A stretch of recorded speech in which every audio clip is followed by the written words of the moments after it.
بسم اللہ الرحمن الرحیم۔ پیارے اسلام کے دوستو، السلام علیکم۔ آج ہم اسلام کے پہلے مؤذن یعنی حضرت بلال کے عشق کے بارے میں بات کریں گے۔ تمام دوست سب کام چھوڑ کر یہ عشق کی داستان سنیں اور ویڈیو کو ابھی لائک کر دیں۔ اللہ رب العزت اپنے بندوں میں کچھ ایسے نفوذ قدسیہ کو چن لیتے ہیں جو کہ اس کے پیارے حبیب صلی اللہ علیہ وآلہ وسلم سے محبت سے آگے بڑھ کر وارفتگی میں ڈوب کر عشق کرتے ہیں، اور عشق رسول کریم صلی اللہ علیہ وآلہ وسلم میں محبوب کریم کے لیے اپنا سب کچھ نچھاور کر دیتے ہیں۔ یہ عشق عطیہ خدا بندی ہے جسے اللہ عطا فرماتا ہے، اسے زمانے میں ضرب المثل بنا دیتا ہے۔ عشق بلالی اس کی روشن دلیل ہے، اور عاشقان رسول صلی اللہ علیہ وآلہ وسلم میں سر فہرست نام حضرت سیدنا بلال حبشی رضی اللہ تعالی عنہ کا ہی ہے۔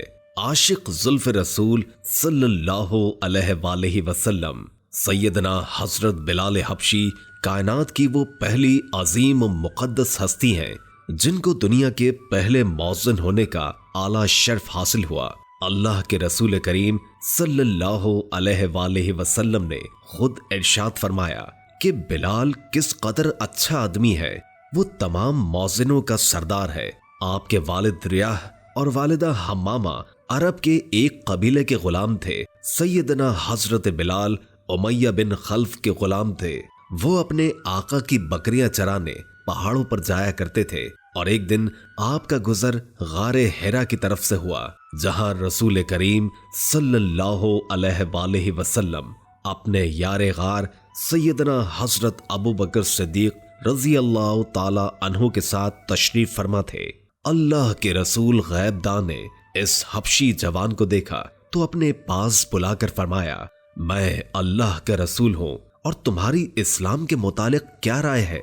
سیدنا بلال حبشی تو رسول کریم صلی اللہ علیہ وآلہ وسلم کی ذات اقدس سے پہلے ہی متاثر ہو چکے تھے۔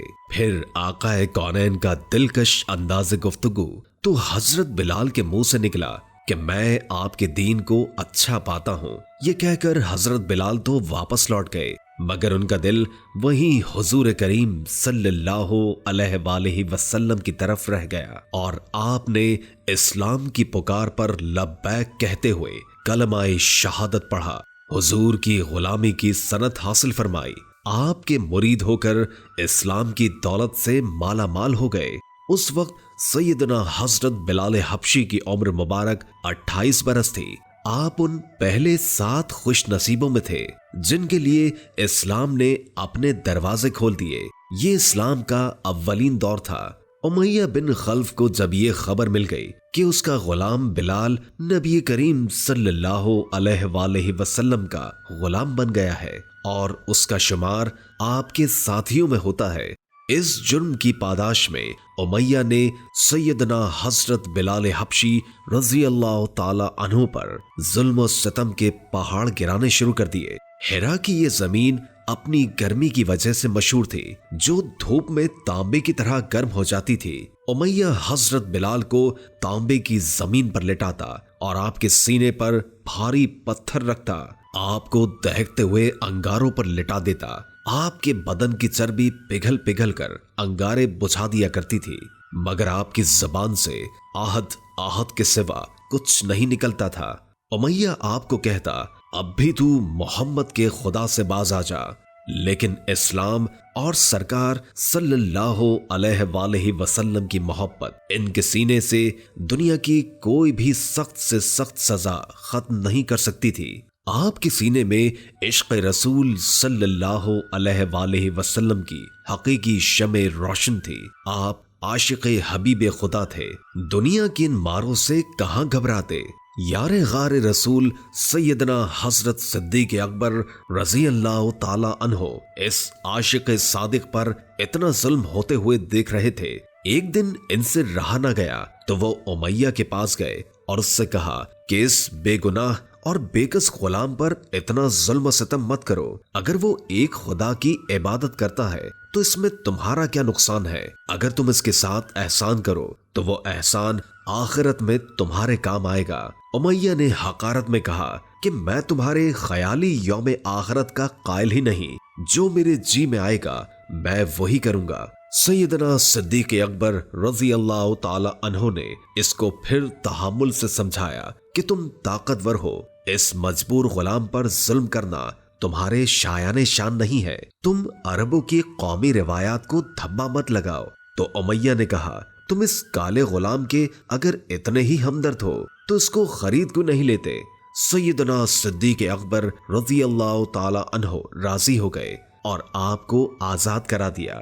سرکار دو عالم صلی اللہ علیہ وآلہ وسلم کو جب سیدنا حضرت بلال حبشی کے آزاد ہونے کی خبر ملی تو آپ بے حد خوش ہوئے اور حضرت ابوبکر سے فرمایا کہ مجھے بھی اس میں شریک کر لو۔ حضرت بلال حبشی اب آزاد تھے اور اپنا زیادہ وقت اپنے کریم آقا صلی اللہ علیہ وآلہ وسلم کی بارگاہ اقدس میں گزارتے تھے، ان سے قرآن مجید کی تعلیم حاصل کرتے، حکمت و دانائی کی باتیں سیکھتے اور دین حق کو زیادہ سے زیادہ پھیلانے کی کوشش کرتے۔ جب ہجرت کا حکم آیا تو حضرت بلال حبشی نے بھی ہجرت کی اور مکے سے مدینہ منورہ جا پہنچے۔ مدینہ منورہ میں اسلامی حکومت کی داغ بیل ڈالی گئی تو 1 سال بعد یہ سوال اٹھا کہ لوگوں کو نماز کے لیے بلانے کے لیے کون سا انداز اپنایا جائے۔ لوگوں نے مشورہ دیا کہ ہر نماز کے بعد پرچم بلند کر دیا جائے، کچھ نے کہا کہ ناقوس بجایا جائے، کچھ لوگوں کی تجویز تھی کہ آگ نماز کے وقت جلائی جائے جسے دیکھ کر لوگ نماز کی طرف آ جائیں، اور کچھ لوگوں نے یہ بھی کہا کہ ایک آدمی لوگوں کے گھروں میں جا کر ان کو نماز کے لیے بلایا کرے، اس طرح لوگ نماز کے لیے آ جائیں گے۔ لیکن اللہ کے رسول نے سب طریقوں کو پسند نہیں فرمایا۔ ابھی یہ بحث جاری تھی کہ حضرت عبداللہ بن زید رضی اللہ تعالی عنہ حضور پاک صلی اللہ علیہ وآلہ وسلم کی خدمت اقدس میں حاضر ہوئے اور عرض کیا، مجھے خواب میں ایک شخص نے آذان کے الفاظ سکھائے، یہ کہہ کر انہوں نے وہ کلمات دہرائے۔ حضور پاک صلی اللہ علیہ وآلہ وسلم نے وحی الہی کے ذریعے ان کلمات کو پسند فرمایا۔